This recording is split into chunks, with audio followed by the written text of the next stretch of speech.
Detectives seek corroboration of Conley's story. Atlanta Journal, Thursday, May 29, 1913.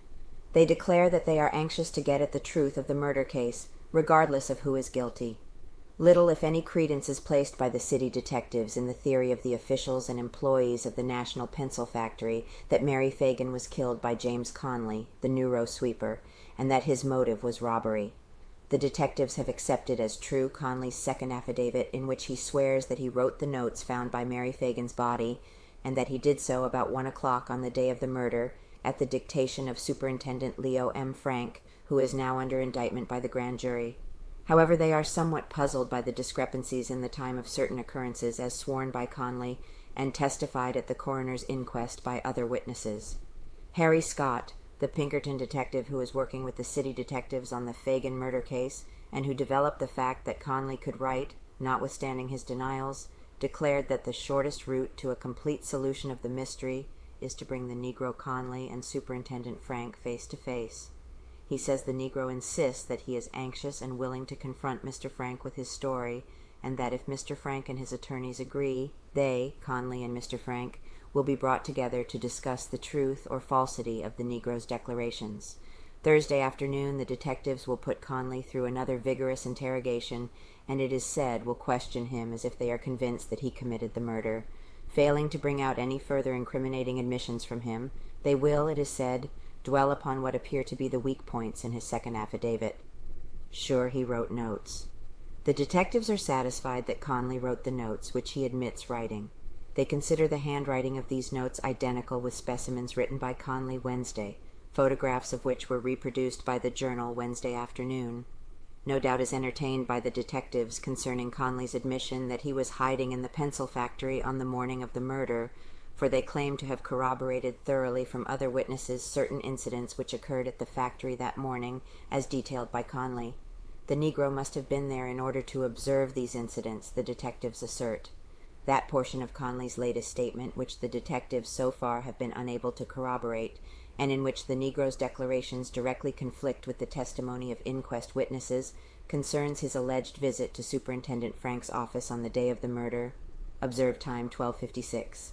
Conley swears that after remaining in hiding on the first floor just back of the stairs for nearly 2 hours, he was summoned upstairs to the office by Mr. Frank, who whistled for him to come up. That, as he passed the clock on the way to the office with Mr. Frank, who had him by the arm, he noticed it was exactly 4 minutes to 1 o'clock, that no one was in either the outer or inner office at the time, that almost immediately after he and Mr. Frank had arrived in the office and the latter had closed the doors leading into both offices, footsteps were heard, and Mr. Frank bundled him into a wardrobe in the inner office and went out and conferred with 2 ladies who, Mr. Frank told him, were Miss Corinthia Hall and Mrs. Emma Freeman, employees that he overheard the conversation between Mr. Frank and these ladies, and that Mrs. Freeman said she had come for her coat, which she had left in the dressing-room upstairs. Then he wrote notes.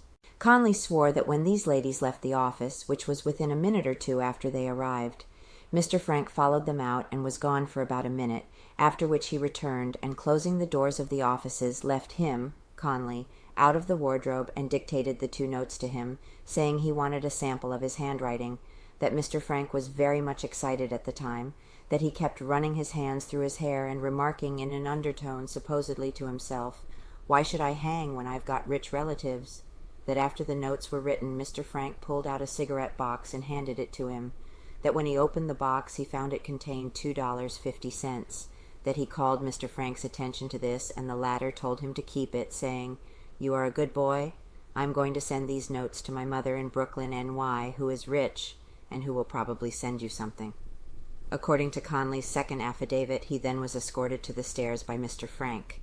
He walked on down and out the front door and to a nearby saloon where he drank some beer, it being about 1:30 o'clock when he reached the saloon. Mr. Frank, in his statement to the coroner's jury, testified that he left the factory to go to lunch about 1 o'clock, after having warned Arthur White, Henry Denham, machinist at work on the 3rd floor, and Mrs. White, who was up there with them at the time, that he was going and intended to lock the front door, and if any of them desired to leave, they had better do so. Mr. Frank and Mrs. White came down and went away.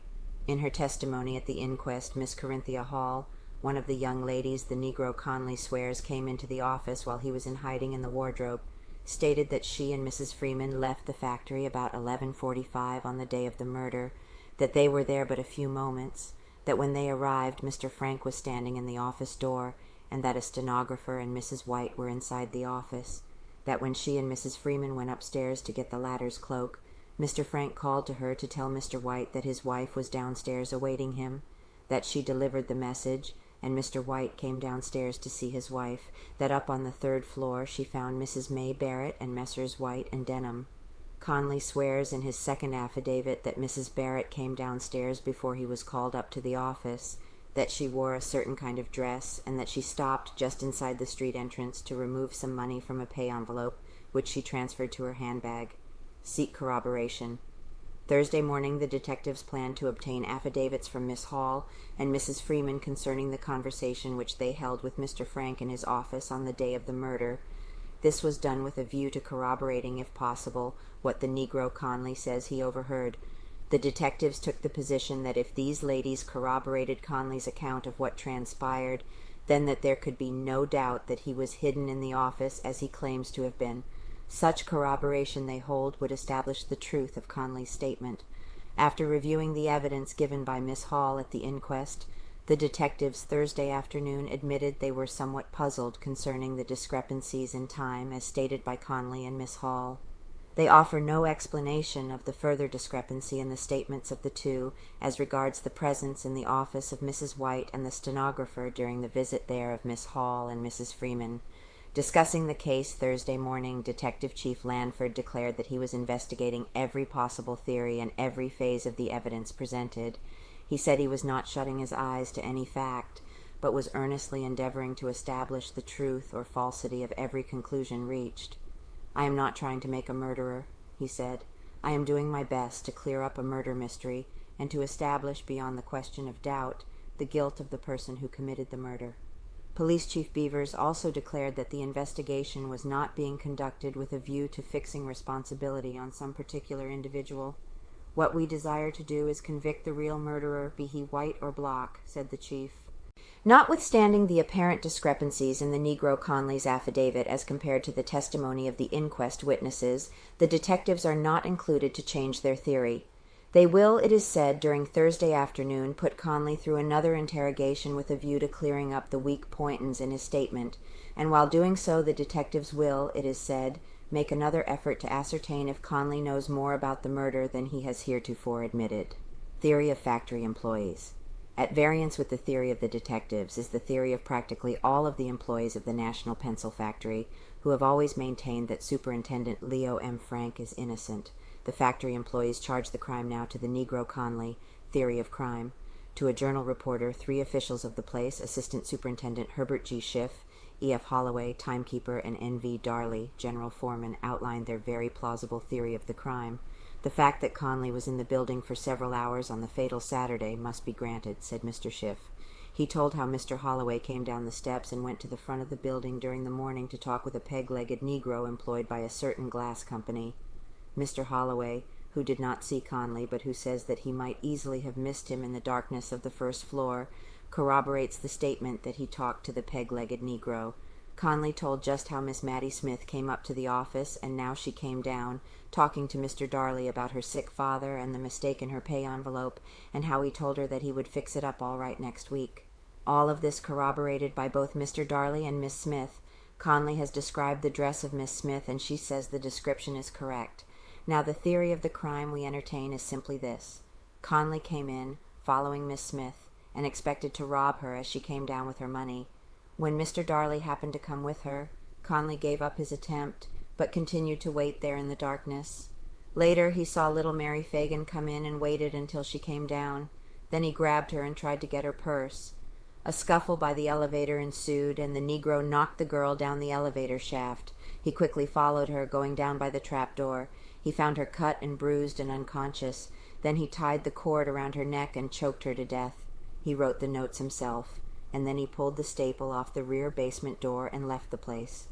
Now the double doors at the head of the second floor were locked, and Mr. Frank could have easily remained in his office without hearing screams or noise of a scuffle. Unreasonable, he says. It is unreasonable to suppose that an intelligent white man would have called in the Negro and dictated those notes to him. Mr. Frank has been in the South a few years and does not know enough about Negroes to dictate notes characteristic of the race. In addition, why would any intelligent white man try to write 2 notes to throw pursuers off the track when one would do just as well? Further, the Negro says in his statement to the detectives that Mr. Frank said, "Oh, why should I hang? Why should I hang?" Would any man of Mr. Frank's intelligence and education, even under stress of excitement, make such a statement to a Negro?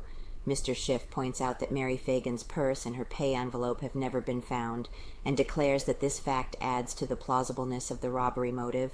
Didn't see Mary Phagan. Another disturbing statement in the Phagan case has been eliminated by Detectives Starnes and Campbell. Some time ago, Mrs. A. S. Smith of 198 West Peachtree Street wrote to the newspapers and the police that on the Monday following the crime she heard 3 women talking on the street of the tragedy, and that one of them remarked that she saw Mary Phagan at 4 o'clock on the afternoon of the tragedy. The lady who, Mrs. Smith says, was doing the talking has been located. She is the mother of G.W. Epps, the little boy who came to town with Mary Phagan on the day of the tragedy. Mrs. Epps dressed in the same clothes she was wearing when Mrs. Smith saw her on the streets, and both are satisfied that it was Mrs. Epps' conversation which Mrs. Smith overheard.